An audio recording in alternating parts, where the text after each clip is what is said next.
ഇത് ജപ്പാനോ ചൈനയോ ഒന്നുമല്ല, നമ്മുടെ സ്വന്തം ഇന്ത്യൻ റെയിൽവേയുടെ ട്രെയിനുകളാണ് ഈ രീതിയിൽ ക്ലീൻ ചെയ്യുന്നത്. ഈ കഴിഞ്ഞ കുറച്ച് വർഷങ്ങളായിട്ട് നമ്മുടെ ഇന്ത്യൻ റെയിൽവേയിൽ സംഭവിച്ചുകൊണ്ടിരിക്കുന്ന മാറ്റങ്ങൾ നമ്മൾ ഇനി എത്ര കണ്ണടച്ചാലും കാണാതിരിക്കാൻ സാധിക്കില്ല. എക്സ്റ്റീരിയർ ക്ലീനിങ്ങിന്റെ കാര്യം മാത്രം നോക്കുവാണെങ്കിൽ ഈ കാണുന്ന പോലെ ഹൈ പ്രഷർ ഡ്രോണുകൾ ഉപയോഗിച്ചാണ് കോച്ചുകൾ വൃത്തിയാക്കുന്നത്.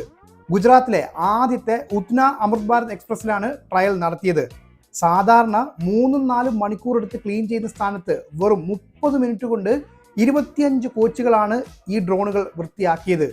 4 ലക്ഷം രൂപ ചെലവിൽ സൂറത്തിലെ 2 ചെറുപ്പക്കാരാണ് ഈ ഒരു ടെക്നോളജി ഡെവലപ്പ് ചെയ്തെടുത്തത്. ട്രെയിനുകൾ മാത്രമല്ല, റൂഫ് ടോപ്പുകളും പ്ലാറ്റ്ഫോം ഷെഡും തുടങ്ങി മനുഷ്യന് പെട്ടെന്ന് എത്തിപ്പെടാൻ പറ്റാത്ത സ്ഥലങ്ങളൊക്കെ ഈ ഡ്രോണുകൾ ഉപയോഗിച്ച് ക്ലീൻ ചെയ്യാൻ സാധിക്കും. ഇത് മാത്രമല്ല, ഫുള്ളി ഓട്ടോമാറ്റിക് കോച്ച് വാഷിംഗ് പ്ലാന്റും ഇന്ത്യൻ റെയിൽവേ ഉപയോഗിച്ച് തുടങ്ങി എന്നുള്ളതാണ്. നമ്മൾ പൊതുവെ കാർ വാഷിലൊക്കെ കാണുന്ന പോലെ ഹൈ പ്രഷർ വാട്ടർ ജെറ്റും ഡിറ്റർജന്റും ഉപയോഗിച്ച് റൊട്ടേറ്റിംഗ് ബ്രഷുകളുടെ സഹായത്തോടെ ട്രെയിൻ ക്ലീൻ ചെയ്യുന്ന രീതി. ഹൊറിസോണ്ടലായും വെർട്ടിക്കലായും കറങ്ങുന്ന ബ്രഷുകൾ ഉപയോഗിക്കുന്നത് കൊണ്ട് തന്നെ വെറും 15 മിനിറ്റ് കൊണ്ട് ക്ലീനിങ് പൂർത്തീകരിക്കാൻ സാധിക്കും. പഴയ രീതിയാണെങ്കിൽ കോച്ച് ഒന്നിന് 1000 ലിറ്ററിന് മുകളിൽ വെള്ളം വേണ്ട സ്ഥാനത്ത് ഈ മെത്തേഡ് ചെയ്യുമ്പോൾ വെറും 300 ലിറ്റർ മാത്രമാണ് ആവശ്യമായി വരുന്നത്.